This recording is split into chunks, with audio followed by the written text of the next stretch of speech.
Hi ಎಲ್ರಿಗೂ ನಮಸ್ತೆ. Welcome back to my YouTube channel. ನಾನು ನನ್ನ ಕನಸು. ನಾನು ನನ್ನ ಕನಸು. ಲಾಸ್ಟ್ ವಿಡಿಯೋದಲ್ಲಿ ನಾನು ನಿಮಗೆ ನನ್ನ ಪ್ರೆಗ್ನೆನ್ಸಿ ಬಗ್ಗೆ ತಿಳಿಸ್ತಾ ಇದ್ದೆ. ಈಗ ಅದೇ ಮುಂದುವರೆದ ಭಾಗ. ಕೆಲವೊಂದು ವಿಷಯನ ಹೇಳೋದು ಮರ್ತಿದ್ದೆ.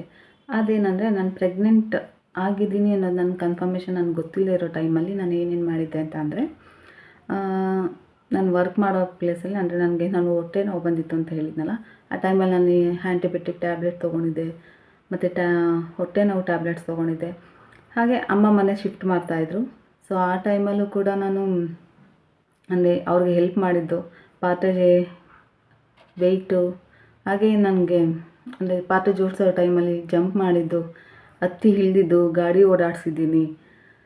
ಹಾಗೆ ಇನ್ನು ನಮ್ಮ ಮನೆಯಲ್ಲಿ ಅಲ್ಲಿ ನಾವಿರೋದು ಸೆಕೆಂಡ್ ಫ್ಲೋರಲ್ಲಿ. ಸೊ ಐಟಮ್ ಮನೆಗೆ ಸಾಮಗ್ರಿಗಳನ್ನ ತೊಗೊಬಂದಿದ್ದಾಗಲಿ, ಅದನ್ನು ಎತ್ಕೊಂಡು ಹೋಗಿದ್ದಾಗಲಿ, ನನಗೆ ಗೊತ್ತಿಲ್ಲದೆ ಇರೋದು ಟೈಮಲ್ಲೇ ಇಷ್ಟೆಲ್ಲ ಮಾಡಿದ್ದೀನಿ.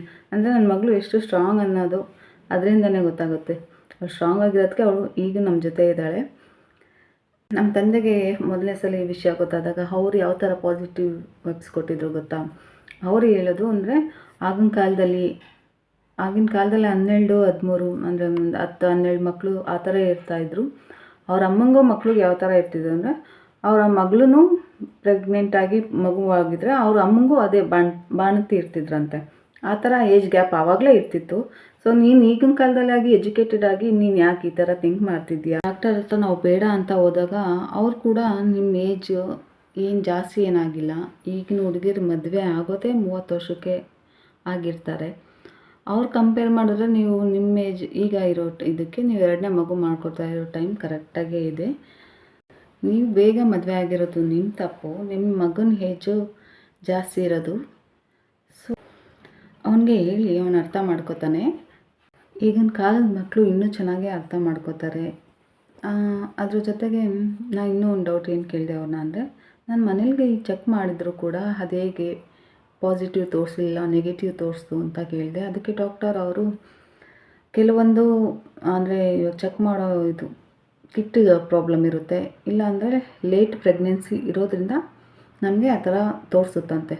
ಅವರು ನಮ್ಮ ಡಾಕ್ಟರ್ ಹತ್ರ ಹೋಗಿ ನಾವು ಯೂರಿನ್ ಟೆಸ್ಟ್ ಮಾಡಿಸಿ ಅಲ್ಲಿ ತೋರಿಸಿದ್ರೇ ಅಲ್ಲಿ ಕರೆಕ್ಟಾಗಿ ತೋರಿಸುತ್ತೆ ಅಂತ ಅವ್ರು ಯಾವಾಗ ಹೇಳಿದ್ರು. ಲಾಸ್ಟ್ ವಿಡಿಯೋದಲ್ಲಿ ನಾನು ನನಗೆ ಫೈಬ್ರಾಯ್ಡ್ ಇದೆ ಅಂತ ಹೇಳಿದ್ದೆ ಅಲ್ವಾ? ಸೊ ಆ ಟೈಮಲ್ಲಿ ಮಾಡಿಸಿದ್ದು. ಹಾಗೆ ಇದರಲ್ಲಿ ನಾನು ಪ್ರೆಗ್ನೆಂಟ್ ಅನ್ನೋದು ಗೊತ್ತಿಲ್ಲದೆ ನಾನು ಹೋಗಿ ಸ್ಕ್ಯಾನ್ ಮಾಡಿಸಿದ್ದು. ಸೊ ಫಸ್ಟ್ ಟೈಮ್ ನನ್ನ ಬೇಬಿ ಈ ಥರ ಇತ್ತು. ಇದನ್ನು ನೋಡಿದ್ರೆ ತುಂಬ ಖುಷಿಯಾಗುತ್ತೆ. ಈಗ ನೋಡಿದ್ರೆ ತುಂಬ ಖುಷಿಯಾಗುತ್ತೆ. ಆವಾಗ ಫುಲ್ಲು ಟೆನ್ಷನಲ್ಲಿತ್ತು, ಈಗ ತುಂಬ ಖುಷಿಯಾಗುತ್ತೆ. ಹಾಗೆ ನನಗೆ ಫೈಬ್ರಾಯ್ಡ್ ಇತ್ತು ಅಂತಲೂ ಮೆನ್ಷನ್ ಮಾಡಿದ್ದಾರೆ. ಸೊ ಅದನ್ನು ನಾನು ನಿಮಗೆ ತೋರಿಸ್ತೀನಿ ನೋಡಿ. ಈ ಥರ ಈ ಫೈಬ್ರಾಯ್ಡ್ ಇರೋದು ಯಾವ ಥರ ತೊಂದರೆ ಆಗುತ್ತೆ ಅಂತ ಅಂದರೆ, ನಮಗೆ ಈಗ ಮಗು ಬೆಳೆಯೋದಕ್ಕೆ ಜಾಗ ಹೊಟ್ಟೆಲಿ ತುಂಬ ಇರುತ್ತಲ್ವ. ಸೊ ಫೈಬ್ರಾಯ್ಡ್ ಇರೋದ್ರಿಂದ ನಮ್ಗೆ ಅದು ಸಣ್ಣ ಸಣ್ಣ ಗುಳ್ಳೆ, ನಾವು ಮೆಡಿಷನ್ ತೊಗೊಳ್ತಾ ಅದೇನಾಗುತ್ತೆ, ಅದು ಮಗು ಜೊತೆಗೆ ಅದು ಬೆಳವಣಿಗೆ ಆಗುತ್ತೆ. ಬೆಳವಣಿಗೆ ಆಗೋದ್ರ ಜೊತೆಗೆ ಅದು ಮಗುಗೆ ಜಾಗ ಇಲ್ಲದಿರೋ ಥರ ಮಾಡುತ್ತೆ. ಗೇಯ್ನ್ ಆಗಲ್ಲ, ವೆಯ್ಟ್ ಲಾಸ್ ಆಗುತ್ತೆ.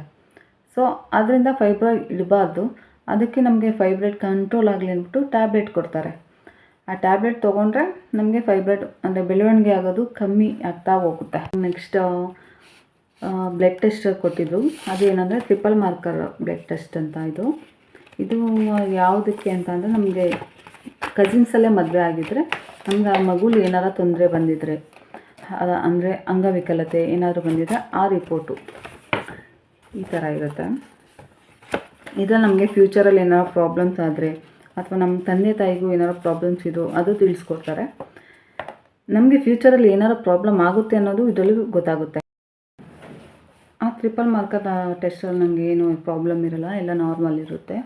ಮತ್ತು ನನಗೆ ನೆಕ್ಸ್ಟ್ ಮಂತ್ ಇನ್ನೂ ಒಂದು ಸ್ಕ್ಯಾನ್ ಬರುತ್ತೆ. ಮತ್ತು ಬ್ಲಡ್ ಟೆಸ್ಟ್ ಕೊಟ್ಟಿರ್ತಾರೆ, ಅದ್ರಲ್ಲಿ ನನಗೆ ಬ್ಲಡ್ ಕಮ್ಮಿ ಇರುತ್ತೆ ಅಂತ ಬಂದಿರುತ್ತೆ. ಸೊ ಡಾಕ್ಟರ್ ಹೇಳ್ತಾರೆ, ನೀವು ಚೆನ್ನಾಗಿ ತಿನ್ನಿ ಮತ್ತು ಬ್ಲಡ್ ಜಾಸ್ತಿ ಆಗೋ ಥರ ಟ್ಯಾಬ್ಲೆಟ್ ಕೂಡ ಕೊಡ್ತಾರೆ. ಮತ್ತು ನನಗೆ ಮತ್ತೆ ಸ್ಕ್ಯಾನಿಂಗ್ ಬರೆದಾಗ ಅದರಲ್ಲಿ ಏನು ಪ್ರಾಬ್ಲಮ್ ಆಗುತ್ತೆ ಅಂತ ಅಂದರೆ, ನನಗೆ ಈ ಥರ ಪ್ರಾಬ್ಲಮ್ಸ್ ಆಗ್ತಾನೆ ಇರುತ್ತೆ, ಏನೇನು ಅಂತ ಹೇಳ್ತೀನಿ ನೋಡಿ. ಅದನ್ನು ತೋರಿಸ್ತೀನಿ ಕೂಡ ನಿಮಗೆ ನಾನು. ಮತ್ತು ಸ್ಕ್ಯಾನಿಂಗಲ್ಲಿ ನನಗೆ ಬೇಬಿಗೆ ಕಿಡ್ನಿಲಿ ಊತ, ಲೆಫ್ಟ್ ರೈಟ್ ಎರಡು ಸೈಡಲ್ಲೂ ಊತ ಇರುತ್ತೆ ಅಂತ ಹೇಳ್ತಾರೆ. ಅದು ಕೂಡ ಸ್ಕ್ಯಾನಿಂಗಲ್ಲಿದೆ. ಆಗ ಹೇಳ್ದಾಗಂತೂ ನಮ್ಗೆ ಫೀಲಿಂಗ್ ಹೆಂಗಿತ್ತು ಅಂದರೆ, ಯಾಕೆಂದರೆ ನಾನು ಫಸ್ಟ್ ಟೈಮ್ ಮಗು ಬೇಡ ಅನ್ನೋ ಫೀಲಿಂಗಲ್ಲಿದ್ದೆ. ಮತ್ತು ನನಗೆ ಈ ಥರ ಪ್ರಾಬ್ಲಮ್ ಬಂತಲ್ಲ ಅನ್ನೋ ಆ ಟೆನ್ಷನ್ನು. ಅದ್ರ ಜೊತೆಗೆ ಮತ್ತು ನನಗೀಗ ಆಲೇ ಮಗು ಮೇಲೆ ಫೀಲಿಂಗ್ ಬಾಂಡಿಂಗ್ ಜಾಸ್ತಿ ಆಗೋಗಿತ್ತು. ಈ ಟೈಮಲ್ಲಿ ಇವರು ಈ ಥರ ಹೇಳ್ತಿದ್ದಾರಲ್ಲ, ಇದನ್ನು ಫಸ್ಟೇ ಹೇಳ್ಬೋದಿತ್ತಲ್ಲ ಅನ್ನೋ ಥರ ಆಗೋಗಿತ್ತು. ಮತ್ತು ಅವ್ರು ನಮಗೆ ಇದು ಸೆಕೆಂಡ್ ಟೈಮು ಸ್ಕ್ಯಾನಿಂಗು ಬೇರೆ ಕಡೆ ಮಾಡಿಸ್ಕೊಬನ್ನಿ, ಅದರಲ್ಲಿ ಪರ್ಫೆಕ್ಟಾಗಿ ಗೊತ್ತಾಗುತ್ತೆ ಯಾವ ಥರ ಏನು ಅಂತ. ಇದೆಲ್ಲ ನಿಮಗೆ ಗೊತ್ತಿರುತ್ತೆ. ಶ್ರೀನಿವಾಸ ಅಲ್ಟ್ರಾಸೌಂಡ್ ಸ್ಕ್ಯಾನಿಂಗ್ ಸೆಂಟರ್ ಅಂತ ಇದು ಬೆಂಗಳೂರಲ್ಲಿ. ಸೊ ಇಲ್ಲಿ ನಮಗೆ ಫುಲ್ಲು ಯಾವುದೇ ಥರ ಪ್ರಾಬ್ಲಮ್ ಇದ್ರೂ ಇಲ್ಲಿ ಪಕ್ಕ ಗೊತ್ತಾಗ್ಬಿಡುತ್ತೆ. ಸೊ ನಾವು ಅಲ್ಲೋಗಿ ಈ ಸ್ಕ್ಯಾನಿಂಗ್ ಮಾಡಿಸಿ ಅವ್ರು ಈ ಥರ ರಿಪೋರ್ಟ್ ಕೊಟ್ಟಿದ್ರು. ಸೊ ಇದರಲ್ಲಿ ನಮಗೆ ಅಲ್ಲಿಗೆ ಹೋಗಿ ರಿಪೋರ್ಟ್ ಮಾಡಿಸ್ಕೊಂಡ್ಮೇಲೆ ಡಾಕ್ಟರ್ ಹೇಳಿದ ಮೇಲೆ ಸ್ವಲ್ಪ ಸಮಾಧಾನ ಆಯಿತು. ಯಾಕೆಂದರೆ ಅಲ್ಲಿ ಅಷ್ಟಾಗಿ ಊತ ತೋರಿಸ್ತಾ ಇರಲಿಲ್ಲ, ನಾರ್ಮಲ್ ಇದೆ. ಆದರೂ ಅವರು ಒಂದು ಸಲ ಹೇಳಿದ್ದು, ಮಗು ಹುಟ್ಟಾದ್ಮೇಲೆ ಒಂದು ಸಲ ಚೆಕ್ ಮಾಡಿಸಿ ಕಿಡ್ನಿನ, ಊತ ಇದೆಯಾ ಎಲ್ಲ ನಾರ್ಮಲ್, ಓಕೆ ನಾರ್ಮಲ್ ಆಗ್ತಿದೆ, ಏನೂ ಪ್ರಾಬ್ಲಮ್ ಇಲ್ಲ, ಸರಿ ಹೋಗುತ್ತೆ ಅನ್ನೋ ಅಷ್ಟರಲ್ಲಿ ಮತ್ತೆ ಸ್ಕ್ಯಾನಿಂಗ್ ಕೊಟ್ಟು, ನಮಗೆ ಸ್ಕ್ಯಾನಿಂಗ್ ಅಂದ್ರೆ ಭಯ ಅನ್ನೋ ರೇಂಜ್ಗೆ ಆಗೋಗಿತ್ತು. ಮತ್ತು ಒಂದು ಸ್ಕ್ಯಾನಿಂಗ್ ಬಂತು ಅಂದರೆ ಅದರಲ್ಲಿ ಏನಾರೋ ಒಂದು ಪ್ರಾಬ್ಲಮ್ ಇರ್ತಾಯಿತ್ತು. ಸೊ ಈಗ ಮತ್ತೆ ನಮಗೆ ಸ್ಕ್ಯಾನಿಂಗ್ ಬರೋದ್ರು. ಆ ಸ್ಕ್ಯಾನಿಂಗ್ ಹೋದಾಗೂ ಮತ್ತೆ ಇನ್ನೊಂದು ಪ್ರಾಬ್ಲಮ್ ಕ್ರಿಯೇಟ್ ಆಗಿತ್ತು. ಅದೇನೆಂದರೆ ನಮಗೆ ವಾಟರ್ ಲೆವೆಲ್ ಕಮ್ಮಿ ಇತ್ತು. ವಾಟರ್ ಲೆವೆಲ್ಗೆ ಕಮ್ಮಿ ಇರೋದ್ರಿಂದ ನನಗೆ ಪೌಡರ್ ಕೂಡ ಕೊಟ್ಟರು. ಆ ಪೌಡರ್ ಆದಮೇಲೆ ಮತ್ತೆ ನೆಕ್ಸ್ಟ್ ಇದಕ್ಕೆ ಚೆಕಪ್ಗೆ ಬನ್ನಿ, ಒಂದು 15 ಡೇಸ್ ಬಿಟ್ಕೊಂಡ್ಬನ್ನಿ, ಚೆಕ್ ಮಾಡಿ ನೋಡ್ತೀವಿ ಅಂತ ಹೇಳಿದರು. ಮತ್ತೆ ಹೋದಾಗ ಅವರು ಚೆಕ್ ಮಾಡಿದಾಗ ಮತ್ತೆ ನನಗೆ ಇನ್ನೂ ವಾಟರ್ ಲೆವೆಲ್ ಕಂಪ್ಲೀಟು ಸರಿ ಹೋಗಿರಲಿಲ್ಲ. ಮತ್ತು ಅವ್ರು ನನಗೆ ಬೇರೆ ಕಡೆ ಸ್ಕ್ಯಾನಿಂಗ್ ಬರ್ಕೊಟ್ರು. ಅದು ಇದರಲ್ಲಿ ನಾಗರಬಾವಿಲಿದೆ ಇದು. ಸೊ ಅಲ್ಲಿ ಬರ್ಕೊಟ್ಟಿದ್ದಕ್ಕೆ ಅಲ್ಲೋಗಿ ಚೆಕ್ ಮಾಡಿಸಿ ಸೆಕೆಂಡ್ ಟೈಮ್ ಕನ್ಫರ್ಮೇಷನ್ಗೋಸ್ಕರ ಇದನ್ನು ಮಾಡಿಸಿದ್ದು. ಅಲ್ಲಿ ಹೋದ್ಮೇಲೆ ಪರವಾಗಿಲ್ಲ, ನೀವು ಇದೇ ಪೌಡ್ರನ್ನ ಕಂಟಿನ್ಯೂ ಮಾಡಿ. ಸೊ ನಿಮಗೆ ಅಂದರೆ ಅವರು ನನಗೆ ಒಂದೊಂದು ತೊಗೊಳಕ್ಕೆ ಹೇಳಿದರು ಪೌಡರ್ನ. ಇವಾಗ ಡೈಲಿ 2 ಆ ಥರ ತೊಗೊಳ್ಳಿ ಅಂತ ಹೇಳಿ ಈ ಸ್ಕ್ಯಾನಿಂಗ್ ಆದಮೇಲೆ 2 ಟೈಮ್ಸ್ ಕುಡಿಯೋಕ್ಕೆ ಹೇಳಿದರು. ಪೌಡರು, ಟ್ಯಾಬ್ಲೆಟ್ಸು ಅದನ್ನೆಲ್ಲ ಕುಡಿಯೋ ಅಷ್ಟರಲ್ಲಿ ನಮಗೆ ಮುಂದೆ ಯಾವತ್ತೂ ಟ್ಯಾಬ್ಲೆಟ್ ತಿನ್ನೋದೇ ಬೇಡ ಅನ್ನೋ ಥರ ಫೀಲ್ ಆಗಿಬಿಡುತ್ತೆ. ಹಾಗೆ ಇನ್ನೊಂದು ವಿಷಯ ಹೇಳೋದು ಮರ್ತೋದೆ ನಿಮಗೆ. ನನ್ನ ಮಗನಿಗೆ ನಾನು ಹೇಳೋಕ್ಕೆ 1 ವೀಕ್ ಟೈಮ್ ತೊಗೊಂಡೆ. ಯಾಕಂದರೆ ಅವ್ನು ಯಾವ ಥರ ಅಕ್ಸೆಪ್ಟ್ ಮಾಡ್ಕೋತಾನೆ ಅನ್ನೋದು ಒಂಥರ ಟೆನ್ಷನ್ನು. ಅವ್ನಿಗೆ ಹೋಗಿ ಹೇಳಿದ್ದಕ್ಕೆ ಅವನು ಯಾವ ಥರ ರಿಯಾಕ್ಟ್ ಮಾಡ್ದ ಅಂತ ಅಂದರೆ, ಪಾಪ ಅವನು ಒಂದೇ ಥರ ರಿಯಾಕ್ಟ್ ಮಾಡಿದ್ದು ಯಾವ ಥರ ಅಂದರೆ, ನನಗೂ ಆಸೆ ಇತ್ತು, ನನಗೂ ತಂಗಿನೋ ತಮ್ಮನೋ ಆಟಾಡೋಕ್ಕೆ ಯಾರೋ ಒಬ್ಬರು ಬೇಕು ಅನ್ನಿಸ್ತಾ ಇತ್ತು. ಈ ಫೀಲ್ ಅವನಿಗೆ ಮುಂಚೆಯಿಂದನೂ ಇತ್ತಂತೆ, ಬಟ್ ಅವನು ನಮ್ಮ ಹತ್ರ ಶೇರ್ ಮಾಡ್ಕೊಂಡಿರಲಿಲ್ಲ.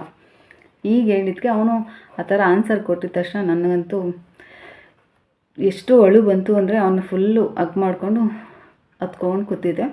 ಆಮೇಲೆ ಓಕೆ, ಅವನು ಆ ಥರ ಹೇಳಿದ್ದು ನೋಡಿ ನನಗೂ ತುಂಬ ಖುಷಿ ಆಯಿತು. ಅವ್ನು ನನ್ನ ಎಷ್ಟು ಚೆನ್ನಾಗಿ ನೋಡ್ಕೊಳ್ಳೋಕೆ ಸ್ಟಾರ್ಟ್ ಮಾಡ್ದೆ ಗೊತ್ತಾ.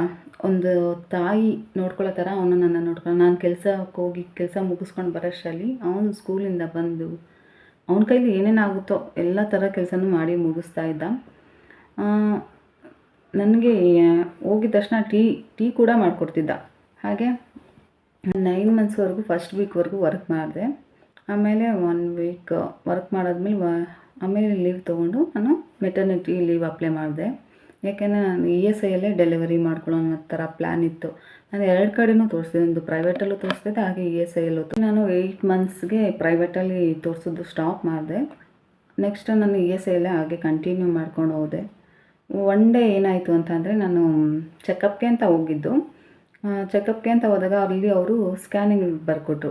ಸ್ಕ್ಯಾನಿಂಗ್ ಬರ್ಕೊಟ್ಟಾದಾಗ ಅಲ್ಲಿ ಸ್ಕ್ಯಾನ್ ಮಾಡಿಸ್ಕೊಬಂದ್ಮೇಲೆ ಅವರು, ನೀವು ಈಗಲೇ ಅಡ್ಮಿಟ್ ಆಗಿ ಇವತ್ತೇ ಡೆಲಿವರಿ ಮಾಡಿಬಿಡೋಣ, ಯಾಕೆಂದರೆ ನಿಮಗೆ ವಾಟರ್ ಲೆವೆಲ್ ಫುಲ್ಲು ಕಮ್ಮಿ ಆಗಿಬಿಟ್ಟಿದೆ, ಇಲ್ಲಾಂದರೆ ಪಾಪುಗೆ ಉಸಿರಾಟದ ಪ್ರಾಬ್ಲಮ್ ಆಗಿಬಿಡುತ್ತೆ. ಸೊ ಇವತ್ತೇ ನಿಮಗೆ ಡೆಲಿವರಿ ಮಾಡ್ತೀವಿ, ಏನೇನು ಬೇಕೋ ಎಲ್ಲ ಅರೇಂಜ್ ಮಾಡ್ಕೊಬಿಡಿ, ಅಲ್ಲಿ ಹೋಗಿ ಅಡ್ಮಿಟ್ ಆಗಿ ಪೇಪರ್ ಫಿಲ್ ಮಾಡಿ ಅಂತ ಹೇಳಿದರು. ಸೊ ನಮಗಂತೂ ಆವಾಗ ಫುಲ್ಲು ಟೆನ್ಷನ್ನು. ಯಾಕೆಂದರೆ ಏನು ನಾವು ಪ್ರಿಪೇರೇ ಆಗಿರಲಿಲ್ಲ. ಹೋಗಿದ್ದಿದ್ದು ಚೆಕಪ್ಗೆ ಅಂತ. ನಾನು ಏನು ಕೂಡ ರೆಡಿನೇ ಯಾಕೆಂದರೆ ಇನ್ನೂ ನನಗೆ 37 ವೀಕ್ಸ್ ಅಷ್ಟೇ ಆಗಿತ್ತು. ಸೊ ಅಲ್ಲಿಂದ ಆಮೇಲೆ ಮತ್ತೆ ನಮ್ಮ ಯಜಮಾನರು ಮನೆಗೆಲ್ಲ ಫೋನ್ ಮಾಡಿ ಅಮ್ಮಂಗೆಲ್ಲ ಏನೇನು ಬೇಕೋ ತೊಗೊಬರೋಕ್ಕೆ ಹೇಳಿದ್ರು. ಮತ್ತು 8 ಗಂಟೆ ಅಷ್ಟರಲ್ಲಿ ಎಲ್ಲರೂ ಬಂದರು. 8 ಗಂಟೆ ನನಗೆ ಡೆಲಿವರಿ ಆಗಿದ್ದ ದಿನ ಒಂಥರ ಸ್ಪೆಷಲ್ ಡೇ. 2 ಥರ ಡಬಲ್ ಧಮಾಕ ಅನ್ನೋ ಥರ. ಒಂದು ನನ್ನ ಮಗಳು ಹುಟ್ಟಿದ ದಿನ, ಹಾಗೆ ನನ್ನ ಮಗನೂ ಹುಟ್ಟಿದ ದಿನ.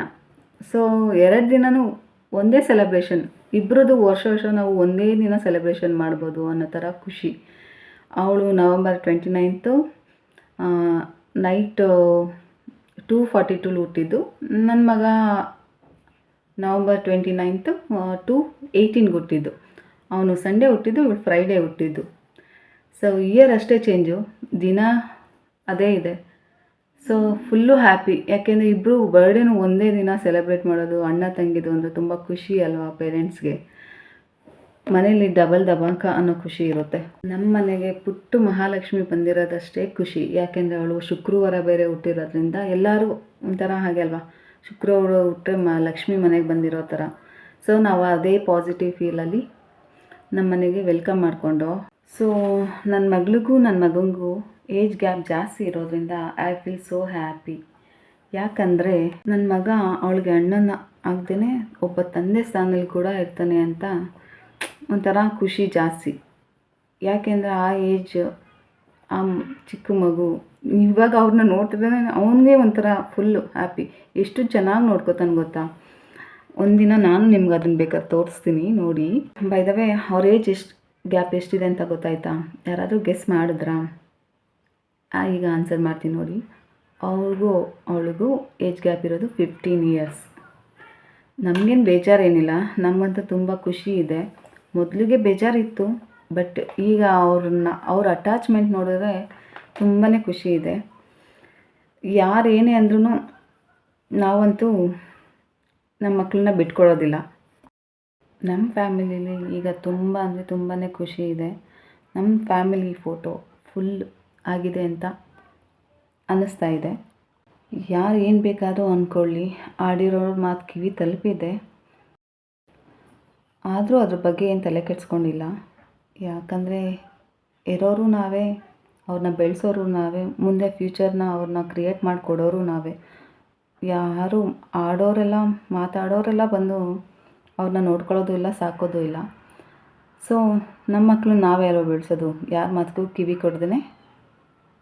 ನಾನಂತೂ ಈಗ ಅದ್ರ ಬಗ್ಗೆ ಎಲ್ಲ ಥಿಂಕ್ ಮಾಡೋದೇ ಬಿಟ್ಬಿಟ್ಟಿದ್ದೀನಿ. ಫುಲ್ ಹ್ಯಾಪಿ ಆಗಿದ್ದೀನಿ. ನನ್ನ ಮಗಳ ಜೊತೆ ತುಂಬ ಹ್ಯಾಪಿ ಫೀಲಿಂದ ಎಂಜಾಯ್ ಮಾಡಿಕೊಂಡು ಈ ಬಾಣಂತನನ ನಾನು ಅನುಭವಿಸ್ತಾ ಇದ್ದೀನಿ.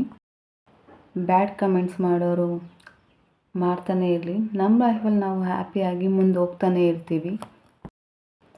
ಓಕೆ, ಇಲ್ಲಿಗೆ ಇದಾಗಿತ್ತು ನನ್ನ ಪ್ರೆಗ್ನೆನ್ಸಿ ಸ್ಟೋರಿ. ಸೊ ಮುಂದಿನ ಬ್ಲಾಗಲ್ಲಿ ನಾನು ನಿಮಗೆ ಮತ್ತೆ ಸಿಗ್ತೀನಿ. Thank you so much. ಈ ವಿಡಿಯೋ ನಿಮಗೆ ಇಷ್ಟ ಆಗಿದರೆ ಪ್ಲೀಸ್ ಲೈಕ್ ಮಾಡಿ, ಶೇರ್ ಮಾಡಿ, ಹಾಗೆ ಕಮೆಂಟ್ ಮಾಡಿ.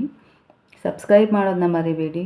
ಬೆಲ್ಲೈಕನ್ನ ಕ್ಲಿಕ್ ಮಾಡಿ. ಮುಂದಿನ ವೀಡಿಯೋ ನಾನು ನಿಮಗೆ ಯಾವ ಥರ ಮಾಡಿ ತೋರಿಸ್ತೀನಿ ನಿಮಗೆ ನೋಟಿಫಿಕೇಷನ್ ಬರ್ತಾ ಇರುತ್ತೆ.